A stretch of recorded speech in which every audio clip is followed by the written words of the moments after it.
ఈ దినం ప్రత్యేకంగా మా అక్కర కొలది మాతో మాట్లాడండి. ఈ దినం ఇచ్చావు మరొకసారి నీకు వందనాలు. పాటల్లో, వాక్యములో, ప్రార్థనలో మాకు మీరు సహాయం చేయండి. మా హృదయం అంతటితో మిమ్మల్ని ఆరాధించుకోవటం మాకు నేర్పండి. అలాగే నాయనా లైవ్లో వాకులు వెళుతున్నాయి, మైక్లో ఈ ప్రాంతంలో వాక్యం వెళుతుంది. ప్రజలతో మాట్లాడండి. మీరే ఒక్కొక్కరి హృదయాలు తెరవండి. ఆత్మల పంటను మాకు ఇవ్వండి. నన్ను అడుగుమో జనమును స్వాస్థ్యముగా మీకు ఇస్తా అని చెప్పావు. మిమ్మల్ని మేము అడుగుతున్నాము. మాకు మీరు దయతో సహాయం చేయండి. ఈ సేవ నీది, ఆత్మల నీవి ప్రభువా. మీ సేవకుడుగా చేస్తున్న పనిలో ఫలాలు ఇమ్మని, ఘనత మహిమ ప్రభావాలు మీరు పొందుకోమని యేసుని అడుగుచున్నాం తండ్రి. ఆమెన్. ప్రభు మనల్ని ప్రేమించి ఇచ్చిన ఈ నూతన నెలలో ప్రభుని స్తుతించుకుందాం. 141వ పాట పాడుకుందాం. స్తుతించెదను నిన్ను నేను మనసారా, భజించెదను నేను నిన్ను దినదినము. స్తోత్రార్హుడవు నీవే ప్రభు, సమస్తము నీ కర్పించెదను. స్తోత్రార్హుడవు నీవే ప్రభు, సమస్తము నీ కర్పించెదను. స్తుతించెదను. పూజార్హుడవు పవిత్రుడవు, పాపిని క్షమించే మిత్రుడవు. పూజార్హుడవు పవిత్రుడవు, పాపిని క్షమించే మిత్రుడవు. పరము చేచి ఫలములిచ్చే పవనుడగుమా ప్రభువు నీవే. పరము చేచి ఫలములిచ్చే పవనుడగుమా ప్రభువు నీవే. స్తుతించెదను కృపా కనికరములు కల దేవా, కరుణ చూపి కనికరించు.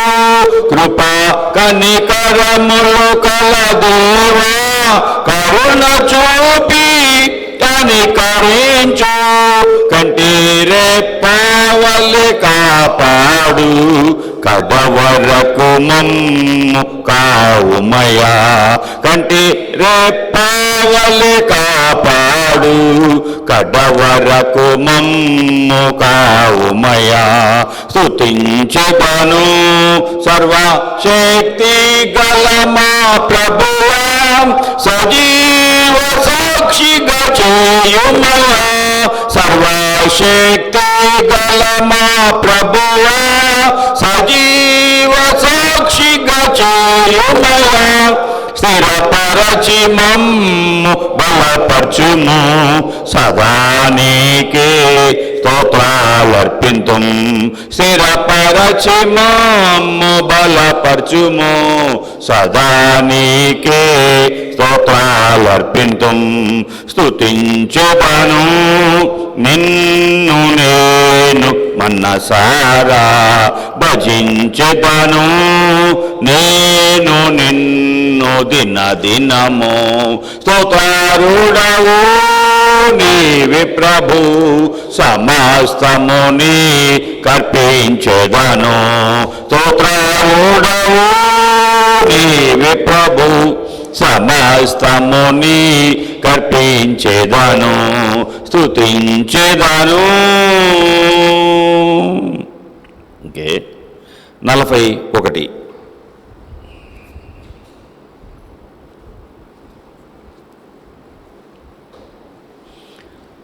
భయమేలా జనులారా, ప్రియ రక్షకుని చేరన్. జయశీలోండవేసున్, జయశీలోండవేసున్. భయభక్తులతో ప్రార్థింపన్. భయమేలా జనులారా, ప్రియ రక్షకుని చేరన్. వేషభాషలు మాని మోస మార్గము వీడి, దోషంబులను బాపున్ దోషంబులను బాపున్ నీ సురక్షకున్ ఆశించు భయమేలా జనులారా ప్రియ రక్షకుని చేరాన్ తిన్నని మార్గము విడచి అన్నాయేసుని మరచి ఎన్నాళ్ళు పాపములో ఎన్నాళ్ళు పాపములో ఏదో వాడుచునుండెదవు భయమేలా జనులారా ప్రియ రక్షకుని చేరాన్ మన కలుషంబులు కడుగాన్ మన గాయాంబులు మాన్పన్ తన రక్తంబును కాచన్ తన రక్తంబును కాచన్ మనకై తన ప్రాణము పెట్టెన్ భయమేలా జనులారా ప్రియ రక్షకుని చేరాన్ సిలువలో నీ కొరకై కలిగించే రక్షణను పలుమారు గాయములాన్ పలుమారు గాయములాన్ తలచుచు ధ్యానించుము ప్రభుని భయమేలా జనులారా ప్రియ రక్షకుని చేరాన్ హృదయాంబో మోసాంబో హృదయాంబో ఘోరంబో హృదయ వ్యాధిని మాన్ప హృదయ మాన్పా ఎదనేరికై నన్ను ధరమే భయమేలా జనులారా ప్రియ రక్షకుని చేరాన్ హృదయమంతటినిచ్చి హృదయశుద్ధిని పొంది హృదయమంతటితోను హృదయమంతటితోను సదయోండి సుని భజింపన్ భయమేలా జనులారా ప్రియ రక్షకుని చేరాన్ జీవంబు మార్గంబు సత్యాంబులను చూపెన్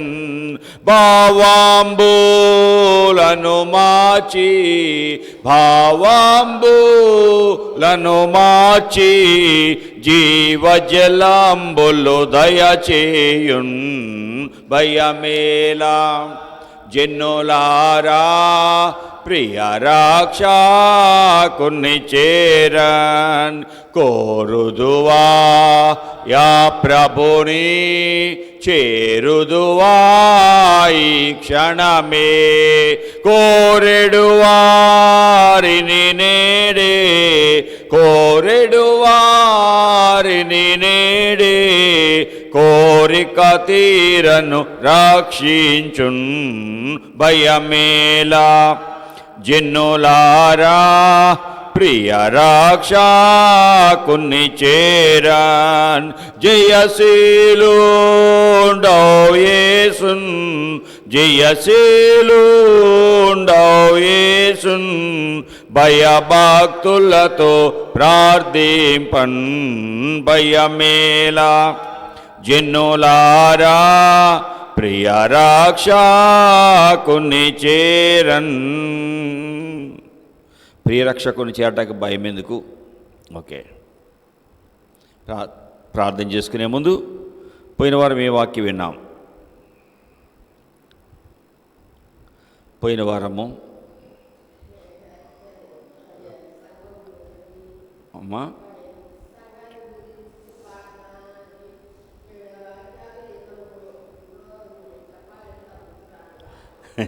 ఓకే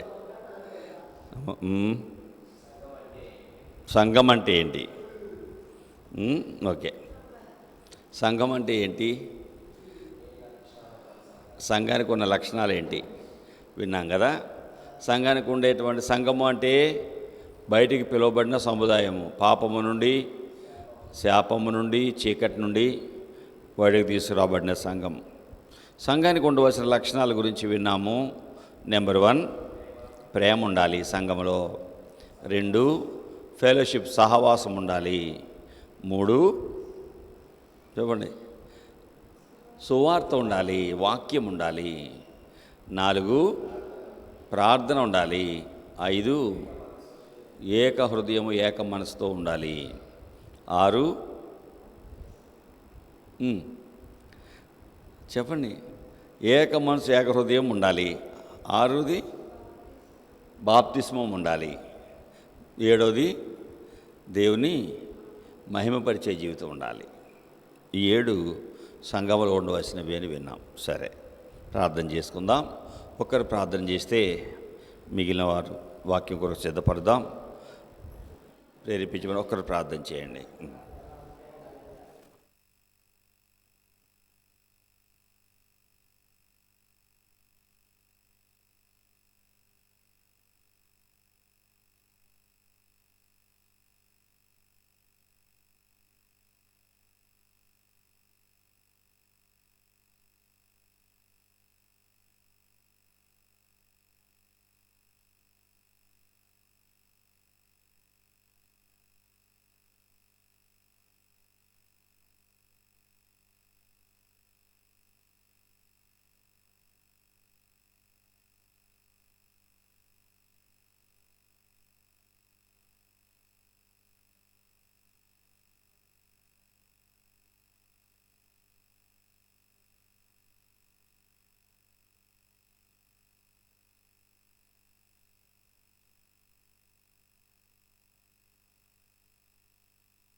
నీ పాద సన్నిధిలో చేరి మొరపెట్టుకోవడానికి ఇచ్చిన సమయాన్ని బట్టి వందనాలయ్యా.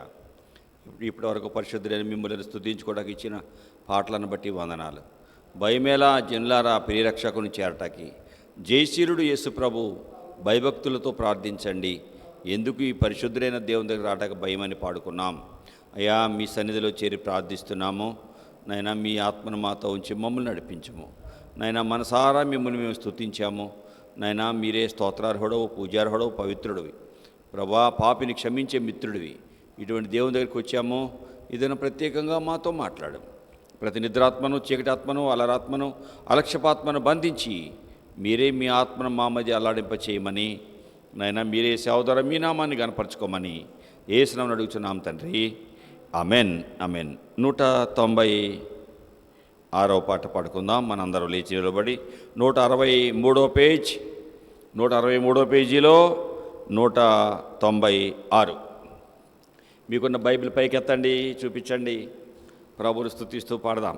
నా బైబిల్ నేను, నా బైబిల్ నేను, ఎంతో అద్భుత నీతిని కొలత లేక ఇచ్చెను, మేము కలిసి పయనించెదం. నా బైబిల్ నేను, నా బైబిల్ నేను, నా బైబిల్ నేను, ఎంతో అద్భుత నీతిని కొలత లేక ఇచ్చెను, మేము కలిసి పయనించెదం. నా బైబిల్ నేను, నా నేను, నా యేసు నేను, నా యేసు నేను, ఎంతో అద్భుత రక్షకుని దేవుడను గ్రహించెను, మేము కలిసి పయనించెదం. నా యేసు నేను, నా యేసు నేను, నా యేసు నేను, నా యేసు నేను, ఎంతో అద్భుత రక్షకుని దేవుడను గ్రహించెను, మేము కలిసి పయనించెదం. నా యేసు నేను, నా యేసు నేను, దైవాత్మ నేను, దైవాత్మ గొప్ప ఆదరణకర్తను దేవుడు మనకు ఇచ్చెను, మేము కలిసి పయనించెదం. దైవాత్మ నేను, దైవాత్మ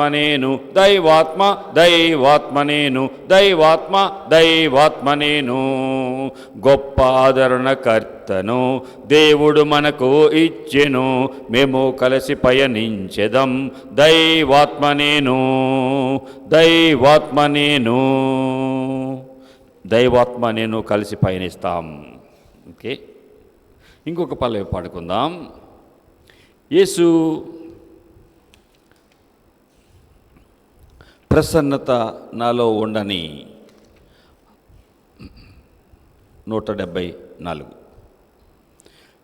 యేసు ప్రసన్నత నాలో నుండాని, ఆ వింతైన ప్రేమ పవిత్రత, ఓ శుద్ధాత్ముడా నా స్వభావం మార్చు, క్రీస్తు సౌందర్యమునాలు కాన్పాడన్. యేసు ప్రసన్నత నాలో నుండాని, ఆ వింతైన ప్రేమ పవిత్రత, ఓ శుద్ధాత్ముడా నా స్వభావం మార్చు, క్రీస్తు సౌందర్యమునాలో కాన్పాడన్. దేవుని జీవాత్మానా మీదికి రామ్మో, దేవుని జీవాత్మానా మీదికి రామ్మో, విరాచు వాంచు మలచు నింపు, దేవుని జీవాత్మానా మీదికి రామ్మో. జీవాత్మని దేవా మా మీదికి రండి, మమ్మల్ని విరవండి, వంచండి, మలచండి, మీ ఆత్మతో నింపండి. మీకు ఇష్టం లేనిది ఏది మాలో లేకుండా నాయన మీ రాజ్యంలో మా జీవితం సుస్థిరపరచుకునే విధంగా మమ్మల్ని సిద్ధం చేయము నాయన. మేము పరలోక రాజ్యం చేరటమే కాదు, అనేకులని రాజ్యములో చేర్చగలిగిన వారిగా మమ్మల్ని ఒక్కొక్కరిని మీరు చేయండి ప్రభువా. క్రైస్తవుని యొక్క మనసు తాను దీవించబడటమే కాకుండా అనేకులకి ఆ దీవెన పంచాలని ఆశపడతాడు. కాబట్టి నాయన ఈ దీవెన మాతోనే కాదు, కష్టములో, దుఃఖంలో, వేదనలో, బాధలో, కలవరంలో ఉన్న ప్రతి ఒక్కరికి నీ ప్రేమను చాటి చూపి అనేకులు నీ కొరకు గెలవగలిగిన భక్తి మాకు దయచేయి. ఏదైనా ప్రత్యేకంగా మాతో మీరు మాట్లాడము. లైవ్లో నీ వాకులు వెళ్తుండగా వారితో కూడా మీరు మాట్లాడు. ఏదైనా ప్రత్యేకంగా మా అక్కర కొలది మాతో మాట్లాడమని యేసునామమున అడుగుచున్నాం తండ్రి, ఆమెన్, ఆమెన్. దయతో కూర్చోనండి, దేవుని వాక్యానికి వెళదాం.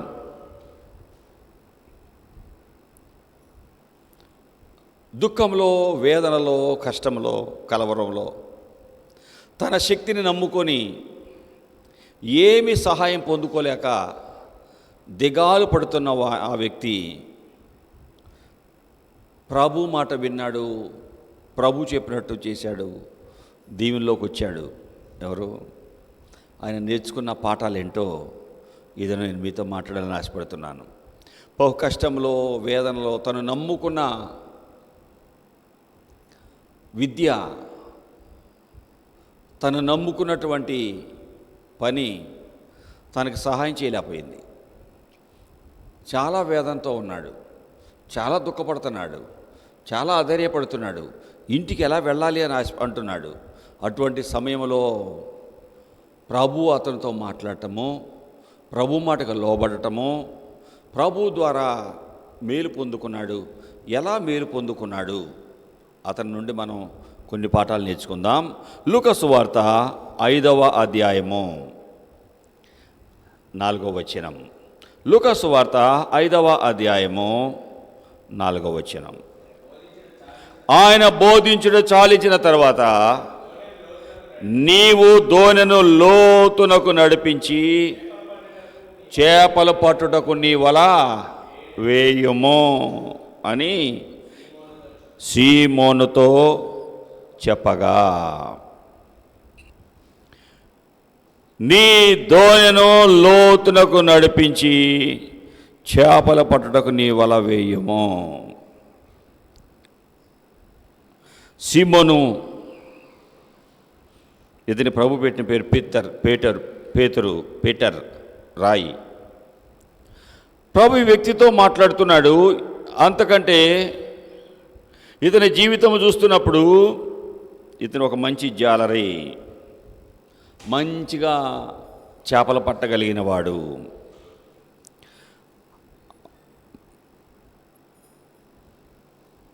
రెండు దోణెలు ఉన్నాయి. రెండు దోణెలలో ఒక దోణెను చూచాడు. జన సమూహమేమో యేసుప్రభు గెన్నెసరత్ దగ్గర ఉన్నాడని తెలుసుకున్నవారు తండోపతండాలుగా ప్రజలు యేసయ్య మాటలు వినాలని వచ్చారు. యేసయ్య గెన్నెసరత్ సరస్సు తీరమున ఉన్నాడని తెలిసిన ప్రజలు తండోపతండాలుగా వచ్చారు. ఎందుకు వచ్చారు వారు? ఆయన వాక్యము వినాలని. ఏంటంట? ఎందుకు వచ్చారు? ఆయన వాక్యము వినాలని, తమ రోగములు కుదుర్చుకోవాలని. ప్రజలు యేసయ్య దగ్గరికి ఎందుకు వచ్చేవారు? వారి వారి సమస్యలు తీర్చుకోవడానికి వచ్చేవారు. అధికారుల దగ్గరికి వెళ్తారు, కొంతమంది వారి వారి సమస్యలు తీర్చగలరు, లేకపోతే ఈ రూల్ ప్రకారం నీ పని మేము చెయ్యలేము అంటారు. కొన్ని చట్టాలు ఉన్నాయి, ఈ చట్ట ప్రకారము ఈ పని మా వల్ల కాదు అంటారు. లేకపోతే కోర్టుకు వెళ్ళు అంటారు. కోర్టులో వారు ఇది న్యాయం అంటారు, వారికి అనుకూలంగా తీర్పు రాకపోవచ్చు. ఈ లోకంలో ఎక్కడికి వెళ్ళినా నీకు సహాయం దొరకకపోవచ్చు. కానీ యేసయ్య దగ్గరకు ప్రజలు వచ్చేవారు. 6వ అధ్యాయం లూకా సువార్త 17వ వచనంలో ఆయన వారితో కూడా దిగివచ్చి మైదానమందు నిలిచినప్పుడు ఆయన శిష్యుల గొప్ప సమూహమును ఆయన బోధ వినుటకును తమ రోగములను కుదుర్చుకొనుటకును యోదయ దేశమంతటి నుండి, యెరూషలేము నుండి, తూరు సీదోను పట్టణముల సముద్ర తీరముల నుండి వచ్చిన బహు జన సమూహమును, అపవిత్రాత్మల చేత బాధించబడుతున్న వారును వచ్చి స్వస్థత నొందిరి. ప్రభావము యేసయ్యలో నుండి బయలుదేరి అందరినీ స్వస్థపరచుచుండెను. కనుక జనసమూహమంతయు ఆయనను ముట్టవలెనని యత్నము చేశాను. ప్రజలు యేసయ్య దగ్గరికి వచ్చింది ఆయన బోధ వినటానికి, రోగముల నుండి విడుదల పొందటానికి. యేసయ్య దగ్గరికి వచ్చి దుఃఖముతో వెళ్ళిన వారు దాదాపు ఉండరు. యేసయ్య రక్షకుడు, ఆయన దగ్గరికి వచ్చింది, ఆయన ఈ లోకానికి వచ్చింది రక్షించటానికి, కాపాడటానికి. యేసయ్య ఈ లోకానికి వచ్చింది ఏంటి? రక్షించటానికి, కష్టంలో ఉన్న వారికి సహాయము చేయటానికి. దేవుని వాక్యం ఆయన చెప్పినట్టు చేసిన ప్రతి ఒక్కరూ బాగయ్యారు. యేసయ్య చెప్పిన మాట విన్న ప్రతి ఒక్కరూ బాగయ్యారు. ఒకే ఒక్కడు ఆయన చెప్పింది చేయలేదు, ఏడుస్తూ వెళ్ళాడు. ఎవరో యవనస్తుడైనటువంటి వ్యక్తి. ఒకే ఒక్కడు యేసయ్య మాటలో విని ఏం చేశాడంట? లోబడలేక దేవుని దగ్గర నుండి దుఃఖముతో వెళ్ళాడట. చూడండి, ప్రభు దగ్గరికి వచ్చాం. మార్కు సువార్త 10వ అధ్యాయం 17వ వచనం.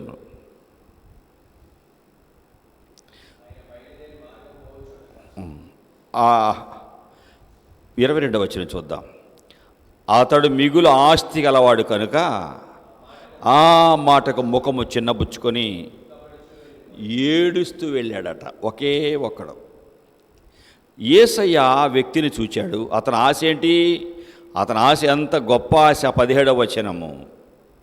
ఒకడు ఆయన బయలుదేరి మార్గమున పోవుచుండగా, యేసయ్య మార్గాన్ని వెళుతూ ఉండగా ఒకడు పరిగెత్తుకొని వచ్చి యేసయ్య ఎదుట మోకాళ్ళుని, సద్బోధకుడా, నిత్య జీవము అంటే పరలోకానికి వారసుని అవ్వాలంటే నేనేం చేయాలి అని అడిగాడు.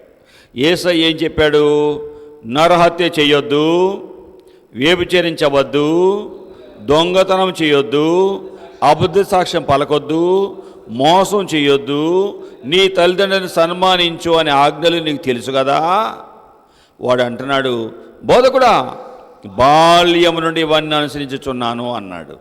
యేసయ్య అతన్ని చూచి, యేసు అతన్ని చూచి 21వ వచనం, అతన్ని ప్రేమించి, నీకు ఒకటి కొదువుగా ఉన్నది, నీ వెళ్ళి నీకు కలిగి ఉన్నవన్నీ అమ్మి బేదలకు ఇచ్చేయి, పరలోకములో నీకు ధనం కలుగుతుంది, ఆ తర్వాత నువ్వు నన్ను వచ్చి వెంబడించు. అతడు మిగులు ఆస్తి గలవాడు కనుక దేవుని కంటే డబ్బుని ఎక్కువ ప్రేమించాడు. నీ మనసు, నీ హృదయం ఎక్కడ ఉంటుందో నీ మనసు అక్కడే ఉంటుంది. ఇన్ని ఎలాగా మానవ జీవితంలో ఇతని మనసు ఎక్కడుందో చూడండి. ఇతని హృదయం ఎక్కడుందండి? డబ్బు మీద ఉందండి. హృదయం నిండిన దాన్ని బట్టి నోరు మాట్లాడుతుంది. హృదయం అంతా డబ్బుతో నిండిపోయింది. ప్రభువు కంటే డబ్బును ఎక్కువ ప్రేమిస్తున్నాడు. అన్ని ఆజ్ఞలను అనుసరిస్తున్నాను అంటున్నాడు. కానీ డబ్బును ప్రేమించే మనసు ప్రభువుని ప్రేమించినప్పుడు ప్రభు కంటే ఏది నీకు ఎక్కువ అనిపించదు.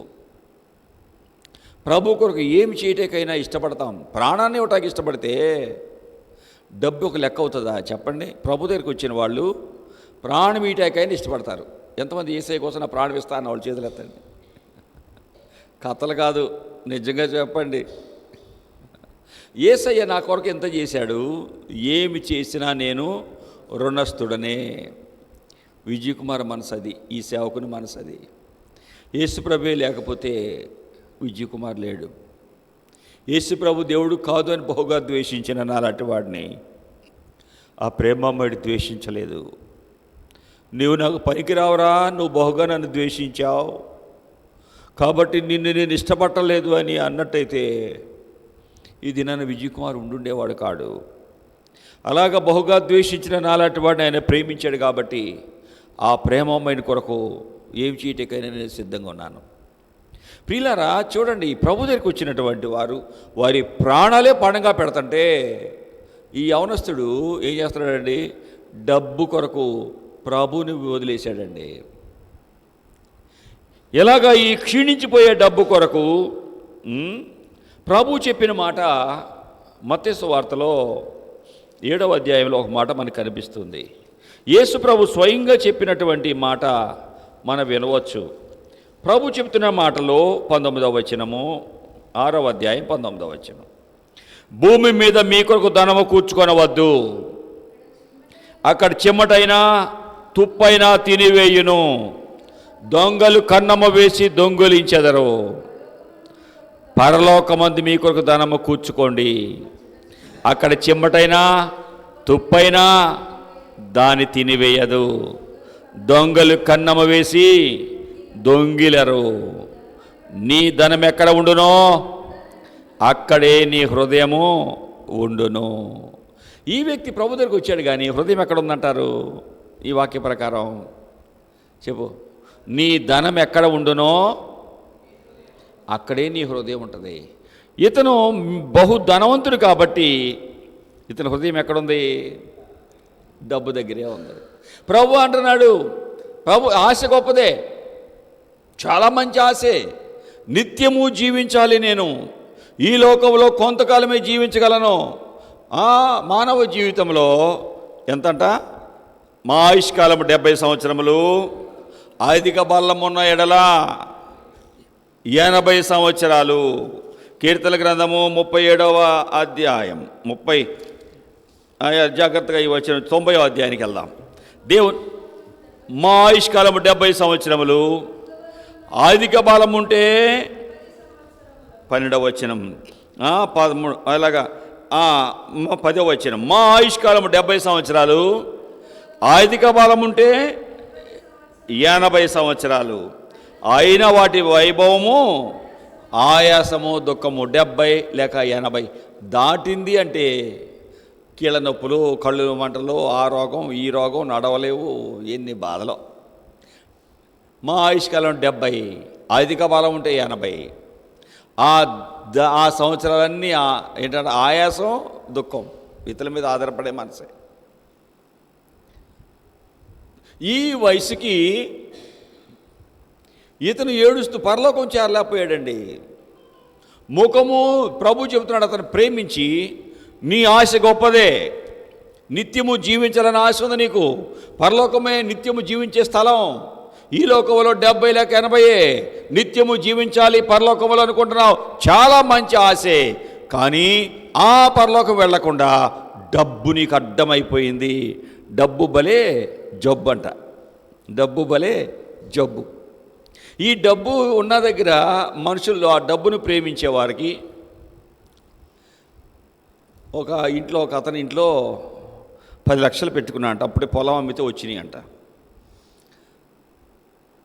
తలుపు శబ్దం రాగానే చెప్పండి, ఈయనకి చెప్పండి, భయం, ఎవడొచ్చాడో దొంగడు. ఏదో చిన్న సౌండ్ వస్తే చాలు, కుక్క బొబ్బు అంటే చాలు నిద్ర పడుతుందా? చూడండి, డబ్బు భలే జబ్బు అంటే చూడండి, నిద్ర లేదు, భయం. ఒకరోజు అయింది, 2 రోజులు అయితే పొలం ఏదో కొనుక్కోవాలనుకున్నాడు, అదే సెటిల్ అవ్వట్లా. రోజు ఎటు బయటికి వెళ్దామంటే ఎవరైనా ఇంటికి వస్తాడేమో, ఈ డబ్బులు ఏమన్నా చేస్తాడేమో, నా భార్య అసలే ఇది గలది, భయపడిపోతా ఎక్కడో దాచి పరిగెత్తి అటు ఈడు చూసి, అబ్బా ఎంత కష్టం అయిపోయింది. ఆ డబ్బు ఉన్నంత వరకు ఇంట్లో నిద్ర పట్టదు, చిన్న శబ్దం వస్తే భయము. చూడండి, డబ్బు భలే జబ్బు అంటాయి. దీనివల్ల టెన్షన్ వల్ల రోగాలు, టెన్షన్ వల్ల రోగాలు. ఈ దినాన ఆస్తి ఎక్కువ ఉన్న వారి జీవితాల్లో కూడా సుఖం లేదండి, సరిగ్గా తృప్తిగా తినలేకపోతున్నారండి. దేవుని వాక్యం ప్రసంగికి వెళ్దాం. ప్రసంగి 5వ అధ్యాయం. దేవుని వాక్యం ఏం చెప్తుంది? దేవుని వాక్యం చెప్పే మాట ఏంటి? దేవుని వాక్యము ఏం చెప్తా ఉంది? 10వ వచనం. ద్రవ్యమును అపేక్షించువాడు ద్రవ్యము చేత తృప్తి పొందడు, ధన సమృద్ధిని అపేక్షించువాడు దాని చేత తృప్తి నొందడు. ఇది వ్యర్థమే. ఆస్తి ఎక్కువైన ఎడల దాన్ని భక్షించేవారు ఎక్కువ అవుదురు. కన్నులారా చూడటమే కాక ఆస్తి పరునికి తన ఆస్తి వలన ప్రయోజనమేమి? కష్టజీవులు కొద్దిగా తిన్నను ఎక్కువ తినను సుఖంగా నిద్రపోతారు. ఐశ్వర్యవంతులకు తన ధన సమృద్ధి చేత నిద్ర పట్టదు. నిద్ర లేకపోతే రోగాలు ఎక్కువ వస్తాయండి. ఒక డాక్టర్ అంటుంది, నా దగ్గరికి వచ్చిన పేషెంట్లకు నేను చెప్పేది, నీ రోగం పోవాలంటే ముందు మంచిగా నిద్రపోవాలి అని చెప్తాడంట. ఇక్కడ నిద్రపోదా కాదురా, ఇక్కడ నిద్రపోతావేరా, నిద్ర టైంలో నిద్రపోవాలి. దేవుడి మందులకు వచ్చి నిద్రపోవడం కదా, సరైన టైంలో మీరు నిద్రపోవాలి. యాక్చువల్గా 9 పడుకొని 5 గంటలకు లేస్తే చాలా మంచిది. లేదు అంటే 10 గంటలకు పడుకున్నా 5 గంటలకు లేవటం మంచిది. కనీసం 7 గంటలన్నా నిద్ర ఉండాలి, 7-8 గంటల నిద్ర ఉండాలి అంటారు. ప్రశాంతమైన నిద్ర రోగాలు లేకుండా ఉండటానికి కారణం. ఈ దినాలలో టెన్షన్ వలన నిద్ర పట్టదు, అనారోగ్యం వల్ల నిద్ర పట్టదు, రకరకాల ఆలోచనల వల్ల నిద్ర పట్టదు. నిద్ర లేకపోతే బాడీ పెరగచ్చు, మైండ్ బ్లాక్ అవ్వచ్చు, మెదడులో ప్రాబ్లం రావచ్చు, గుండెకి ప్రాబ్లం రావచ్చు, రకరకాల బీపీ షుగర్లు పెరగచ్చు.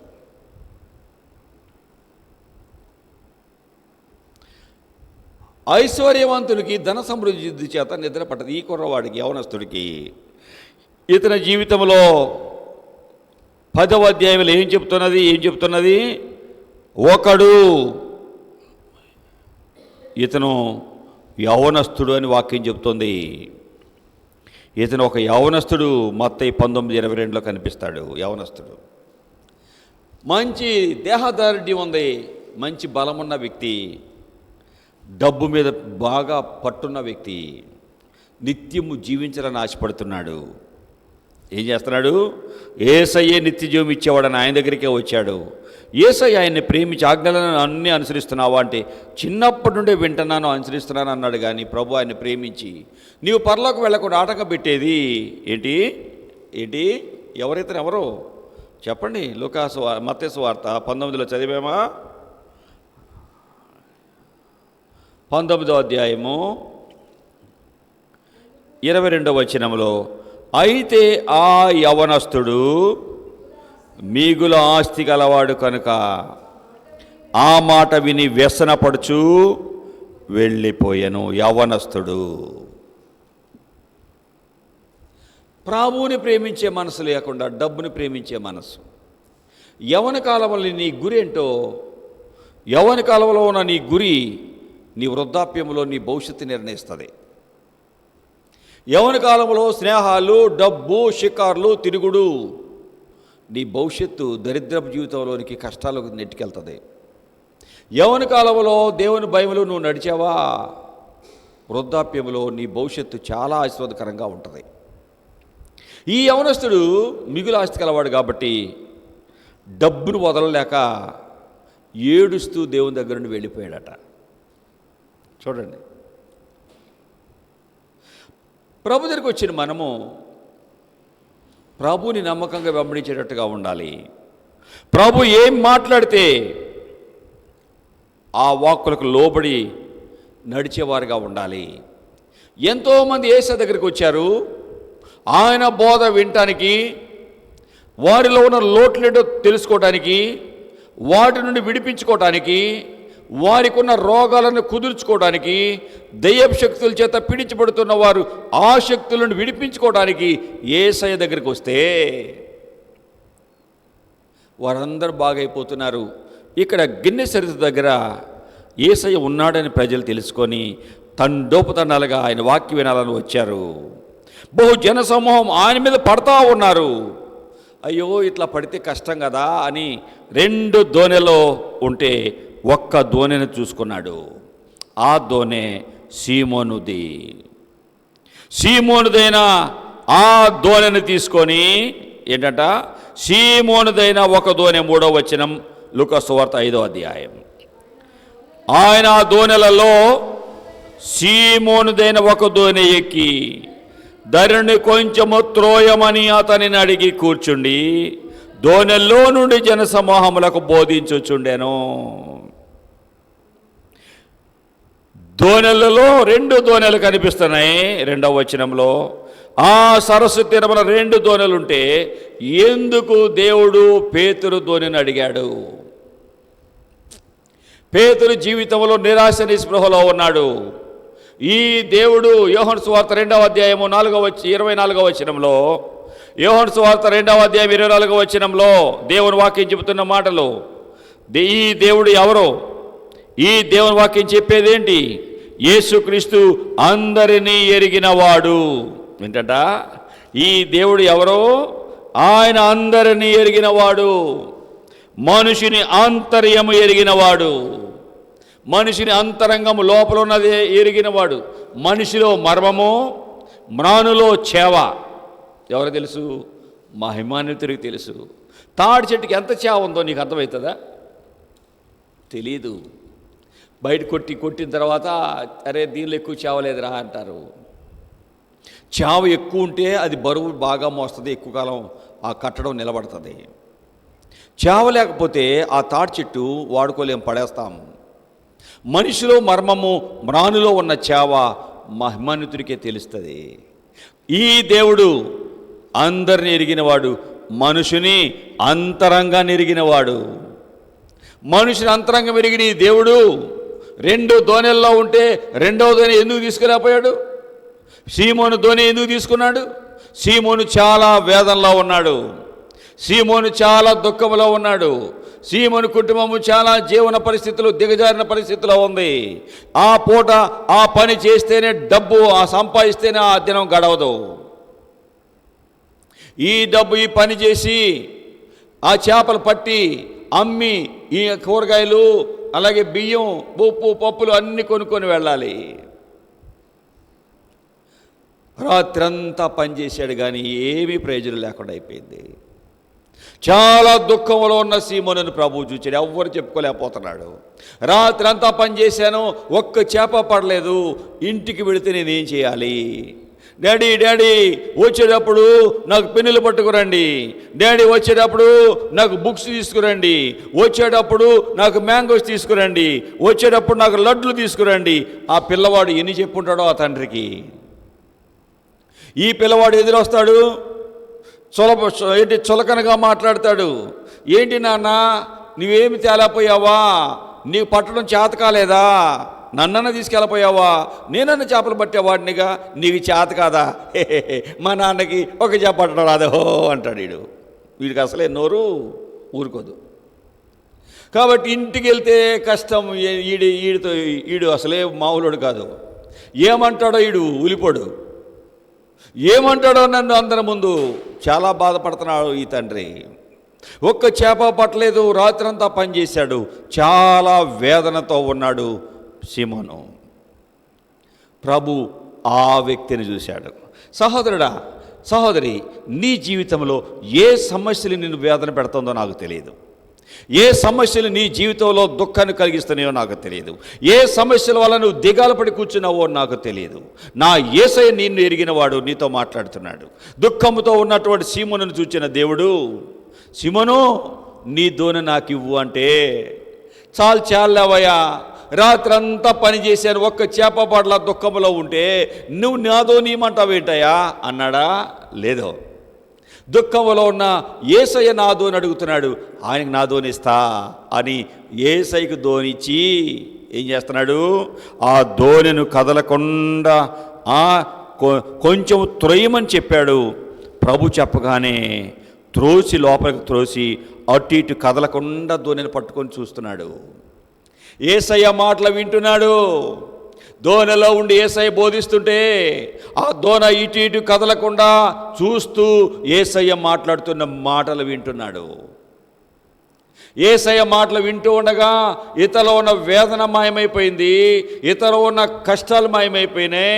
యేసయ్య మాటలు వింటూ ఉండగా యెషయా గ్రంథము 55వ అధ్యాయము 10వ వచనము ప్రకారము ఇతని జీవితం ఎలా అయిపోయిందో చూడండి. యేసయ్య వాక్కులు ఏమి చేస్తాయి? యేసయ్య మాటలు ఏం చేస్తాయి? వర్షము, హిమము ఆకాశం నుండి వచ్చి మరలా వెనకకు వెళ్లకుండా భూమిని తడిపి విత్తువానికి విత్తనము, భుజించువానికి ఆహారం కలుగుటకై అది చిగిర్చి వర్ధిల్లినట్లు చేయును. అలాగే నా నోట నుండి వచనము ఉండును. నిష్ఫలముగా నా యొద్దకు మరలక అనుకూలమైన దాన్ని నెరవేర్చును.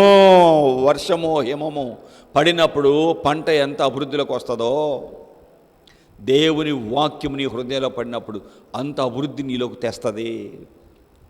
వర్షము లేకపోతే పంట ఎలా పండదో, వాక్యం లేకపోతే నీ జీవితంలో ఫలాలు ఉండవు. వాక్యం వింటూ ఉండగా వాక్యము ధోనిని లోతుగా నడిపించి గమనిస్తున్నాడు పేతురు. యేసయ్య ధోనిలో ఉండి జనసమూహంతో మాట్లాడుతుండగా ఆ మాటలు ఇతని జీవితంలో పనిచేసినాయి. నీ వాక్యము నా పాదములకు దీపము, దీపము నా త్రోవకు వెలుగై, వెలుగై ఉన్నట్టి ఆ దీపము.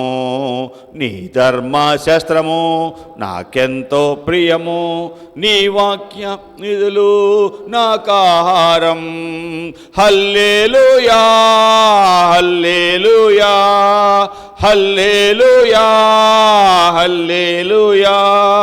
నాదుడేసు క్రీస్తు రాజుకు హల్లెలూయా, నాదుడేసు క్రీస్తు రాజుకు హల్లెలూయా.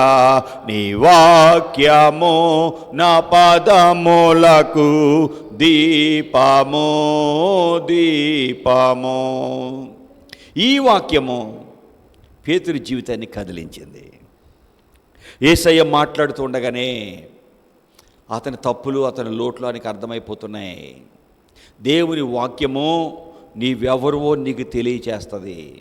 నీవు ఎక్కడ ఉండాల్సిన వాడు ఎక్కడ ఉన్నావు, ఏమి చేయాల్సిన వాడు ఏమి చేస్తున్నావు, ఎక్కడ ఉండవలసిన దానివి ఎక్కడ ఉంటున్నావు.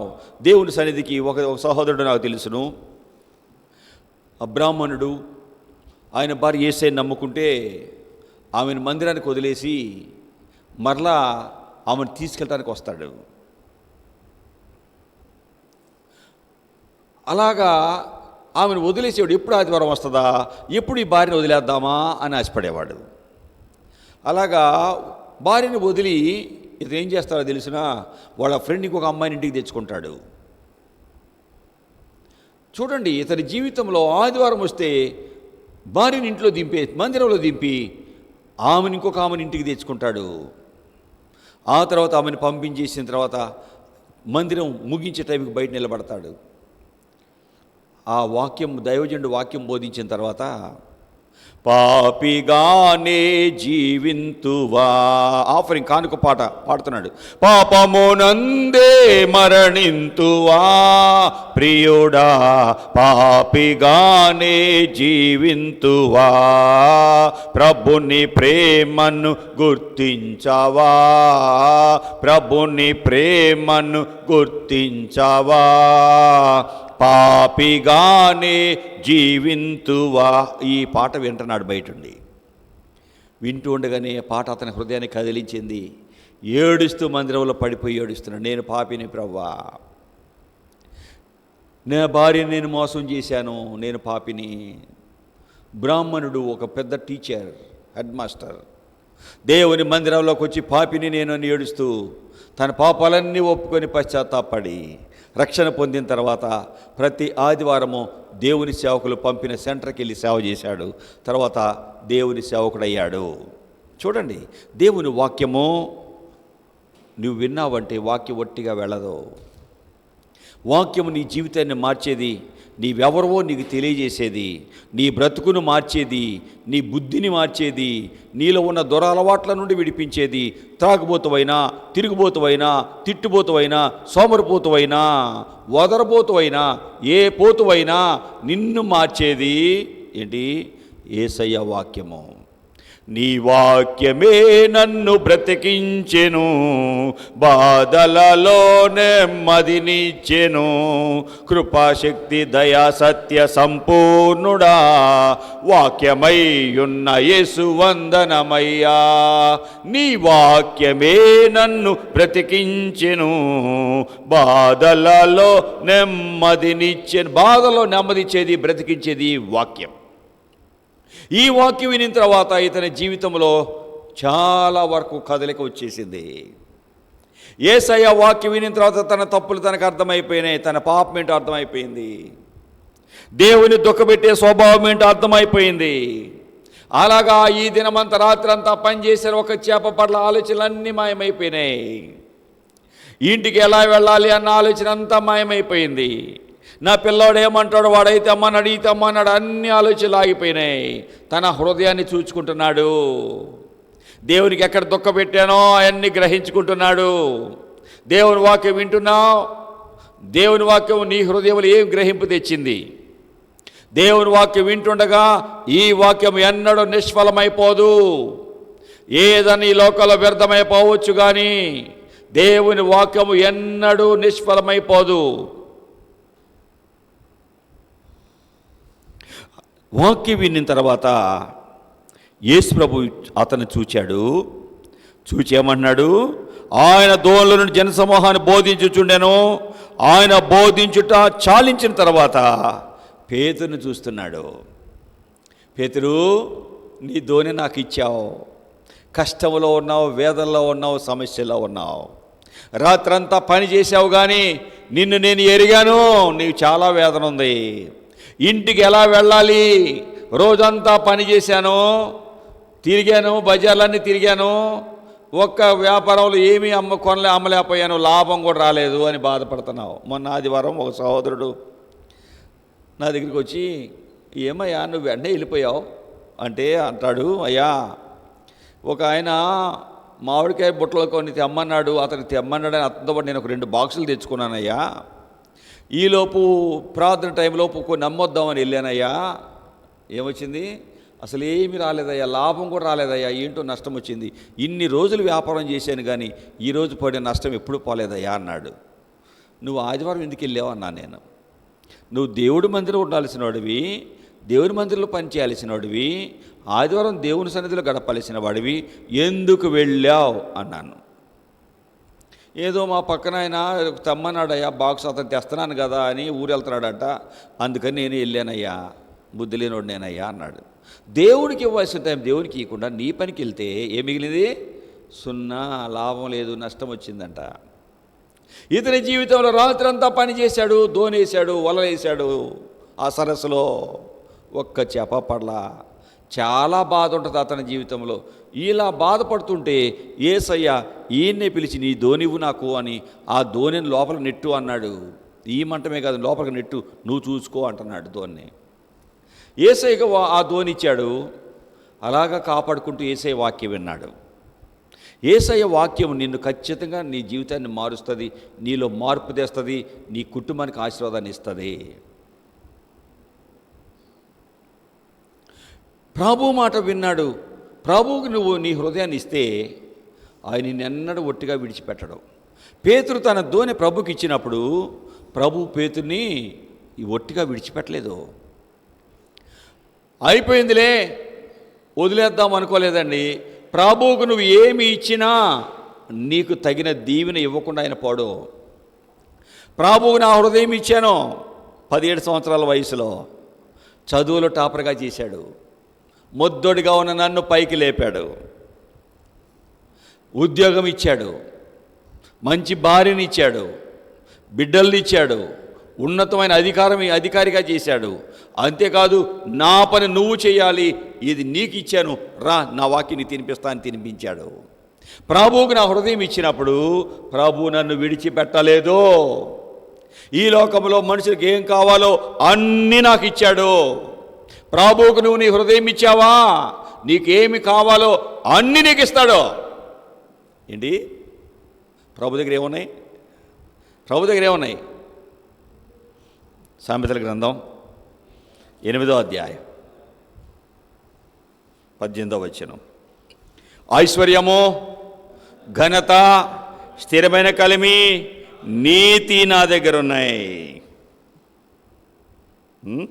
కొలసి 2:3 బుద్ధి, జ్ఞానము, సర్వ సంపదలు నా యందు గుప్తమై ఉన్నాయి, దాగి ఉన్నాయి, దాచబడి ఉన్నాయి. ప్రభు దగ్గరికి వస్తే, ప్రభు వాక్యం వింటే, ప్రభువుని నమ్మకంగా వెంబడిస్తే, ప్రభువుకు నీ హృదయం ఇస్తే, సామెతలు 23:26 నా కుమారుడా నీ హృదయము నాకిమ్ము అంటున్నాడు ప్రభు. ప్రభువుకు నీ హృదయం ఇస్తే నీకేం కావాలో అన్నీ ఇస్తాడు. అన్నీ ఆయనయే. ఏంటి? 24-27 కీర్తన 1వ వచనం. భూమి, దాని సంపూర్ణత, లోకము, నివాసులు నావి అన్నాడు ప్రభు. ఏమంట? 24వ అధ్యాయం 1. భూమి 24వ అధ్యాయం 1వ వచనం, దాని సంపూర్ణత, లోకము, నివాసులు నావే యెహోవావే. చూడండి, ప్రభు దగ్గరికి వచ్చినప్పుడు నీకేమి కావాలో 50వ కీర్తన 10వ వచనం,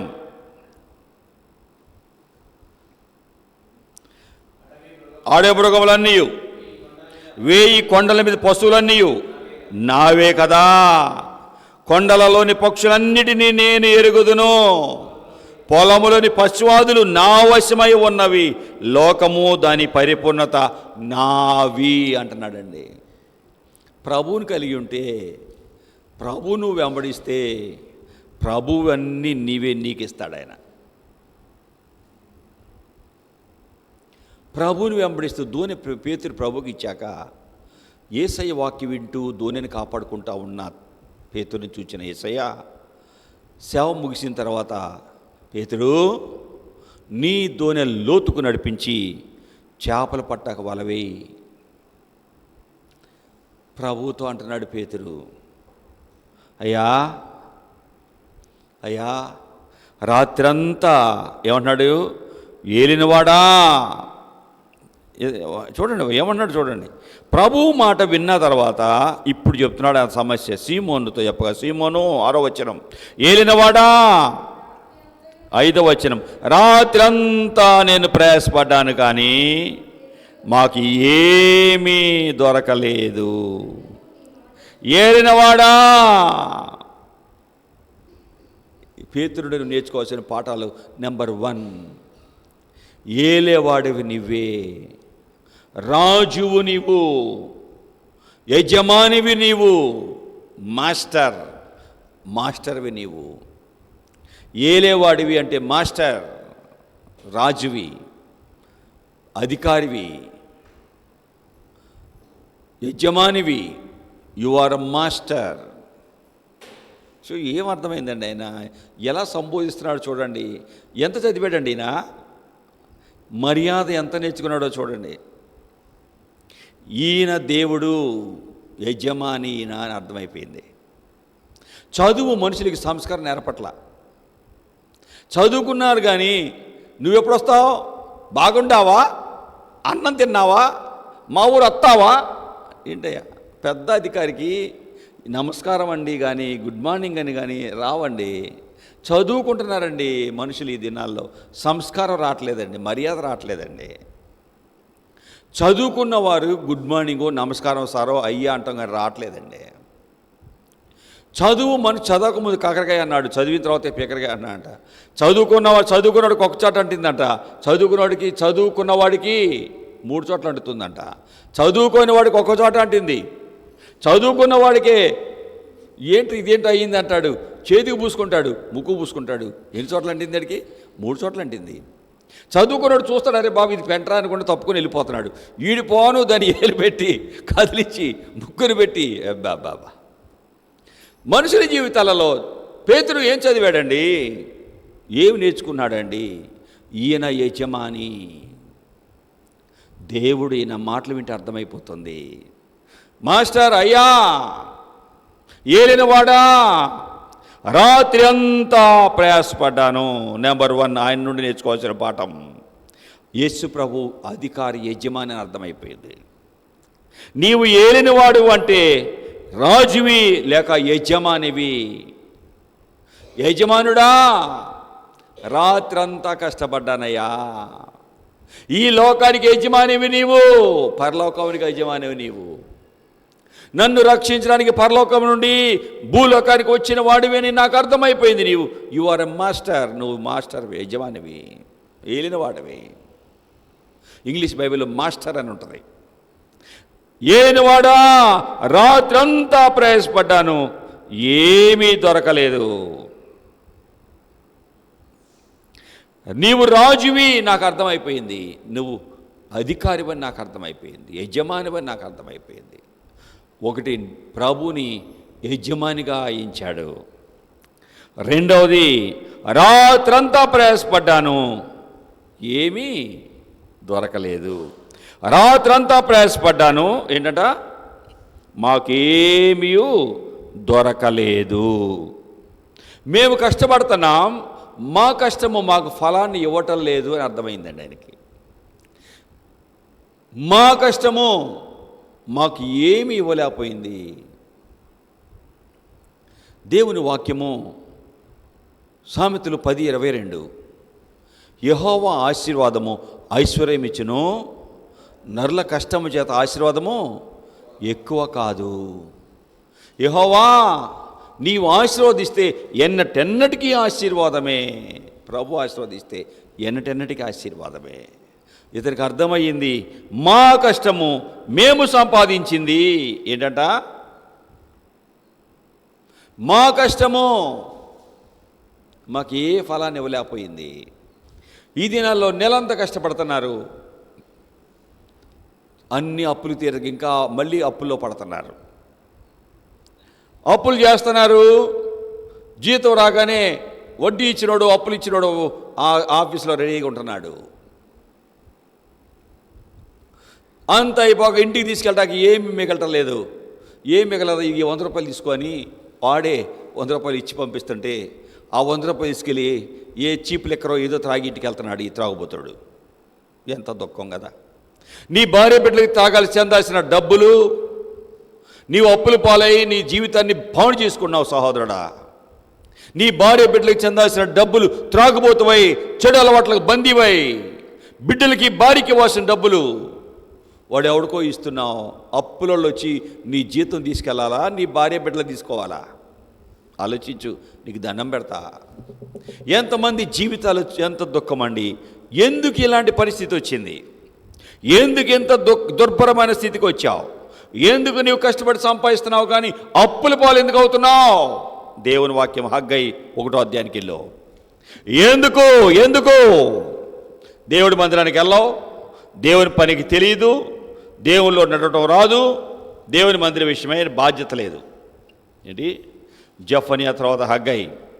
దేవుని వాక్యము 4వ వచనం, ఈ మందిరము పాడై ఉండగా మీరు సరంబి వేసిన ఇండ్లలో నివసించడానికి ఇది సమయమా? కాబట్టి సైన్యులకు అధిపతికి యెహోవా సెలవిచ్చినది ఏమనగా, మీ ప్రవర్తనను గూర్చి ఆలోచించుకోండి. మీరు విస్తారముగా విత్తినా కొంచెమే పండుతుంది. మీరు భోజనం చేసిన ఆకలి తీరదు, పానము చేసిన దాహము తీరదు, బట్టలు కప్పుకున్నా చలి ఆగదు. పనివారి కష్టం చేసి జీతం సంపాదించుకుంటే జీతము చినిగిపోయిన సంచిలో వేసినట్టే, చినిగిపోయిన సంచిలో వేసినట్టే. దేవుని మందిరము దేవుని సేవ విషయమై పట్టదు నీకు.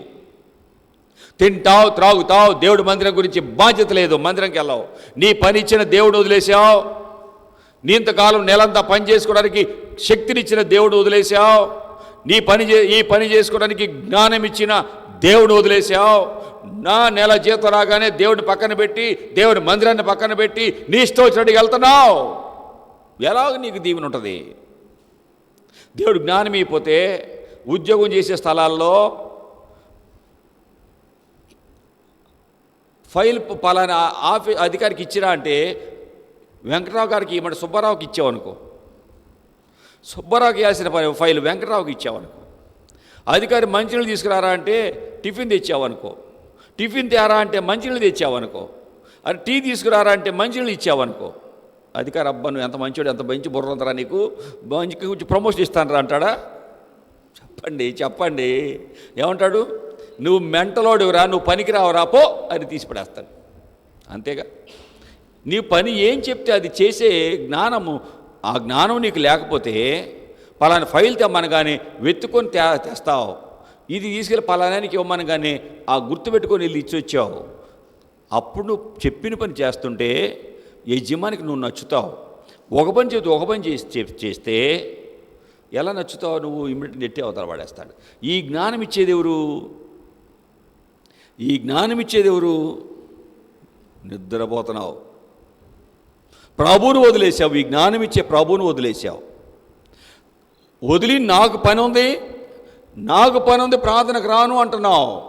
నా మందిరము పాడైపోతే నువ్వు సరమి వేసి ఇండ్లలో ఉంటూ నన్ను నిర్లక్ష్యం చేశావు కాబట్టి నీ జీతం ఏమైంది? చినిగిపోయిన సంచిలో వేసినట్టు అయిపోయింది. రోగాల పాలవుతుంది, పిల్లల చెడు అలవాట్లకు బందీలు అవుతారు, నీవు కూడా దురలవాట్లకు బందీ అయిపోతావు. ఎలాగ ఏ అలవాట్లకు బందీ, నీ డబ్బులన్నీ ఎవరెవరికి అప్పు చెబుతావు? త్రాగుడికి, జోదానికి, వేశ్యలకి, పరస్త్రీలకి, ఏ అలవాట్లకు అప్పు చెప్పేస్తావు? తిండికి, హోటల్కి, స్నేహాలకి. ఏం మిగులుతాయి? విస్తారముగా విత్తినా కొంచెమే పండుతుంది. కష్టపడుతున్నావు, జీతం తీసుకున్నావు, కానీ చిరిగిపోయిన సంచి. చిరిగిపోయిన సంచిలో వేస్తే ఏమైనా ఉంటాయా అండి? ఉండవండి. చినిగిపోయిన సంచిలో ఏమీ ఉండవండి. ఒక దినాన నేను ఆఫీస్కి వెళ్ళాను, జేబులో చూసుకుంటే తాళం లేదు. ఆఫీస్ తాళం, బీరువా తాళం.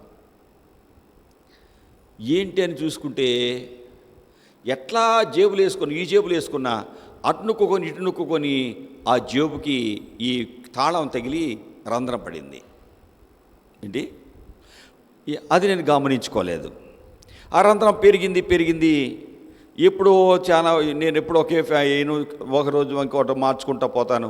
ఎప్పుడుకో మొత్తానికి అది ఆ ఫ్యాంట్కి ఆ రంధ్రం పెరిగిపోయింది. ఫ్యాంట్లో వేసుకున్నాను, ఆఫీస్కి వెళ్ళి చూసుకుంటే తాళం లేదు. జేబులో చూస్తే జేబులో పెట్టుకున్నానుగా, ఏమైంది అని జేబులో చేయి పెడితే నా చేయి లోపల దూరుతుంది. ఏమైంది? జేబు పాకెట్కి రంధ్రం పడింది. రంధ్రం పడితే ఏమయ్యాలి చెప్పండి? ఇప్పుడు మళ్ళీ తాళాలు బాగు చేసేవాడిని తెచ్చుకొని వెళ్ళాను. ఇంటికి వెళ్తే ఇంకో తాళం ఉందలే అనుకున్నాను. ఇంటికి ఇంకో తాళం ఉన్నా, ఇప్పుడు అవసరం కదా, బీరువాకి కావాలి. మళ్ళీ ఆ టౌన్ అక్కడ బీరువాలు బాగు చేసేవాడిని పిలిపించుకొని ఆ తాళాలు మళ్ళీ చేపించుకొని ఆ బీరువాని తీపిచ్చాను. దాదాపు 200 రూపాయలు వదిలినాయి. చూడండి, జాగ్రత్తగా లేకపోతే ఆ రంధ్రం పడింది. ఏమైపోయింది? తాళం పోయింది. ఎంత టైం వేస్ట్ అయిపోయింది, ఎంత డబ్బులు వేస్ట్ అయిపోయినాయి. బండి కొట్టి దాని తాళం అటు పెట్టి ఇటు నొక్కి దాని ఒరిజినాలిటీ పోయింది. చూడండి. ఏంటి సార్ అందరు పక్కనోడు వచ్చి ఆఫీసులు తాళం పోయింది. ఏంటి సార్ ఎటుపోయింది సార్? ఆడికి ఇంకో జవాబు చెప్పాలి. ఎన్ని చెప్పాలంటే అడ్డు అవుతాడు. ఎంత బాధ చూడండి. ఏమి తాళం పోయింది. ఎట్లా పోయింది సార్? పడిందిలే రంధ్రం. ఎట్లా పడింది సార్ చెప్పకంట ఆ రంధ్రం పడిందంట. వాడు పోయి ఆఫీస్ అందరూ చెప్తాడు. చూడండి ఎంత బాధ. చిన్న పని చిరిగిపోయిన సంచిలో వేస్తే ఏమన్నా ప్రయోజనం ఉంటుందా అండి? దేవుని దగ్గరికి వచ్చావు, దేవుని వాక్యం వింటున్నావు. మన జీవితంలో దేవుడు సహాయం లేకుండా నువ్వే దీవెన పొందుకోలేవు. కష్టపడి నెలంతా సంపాదించినా ఏ రోగానికో, ఏ అప్పులకో, ఏ వ్యక్తులకో, ఏ దేనికో వెళ్ళిపోతాయి. కష్టపడి సంపాదించినా అంతే.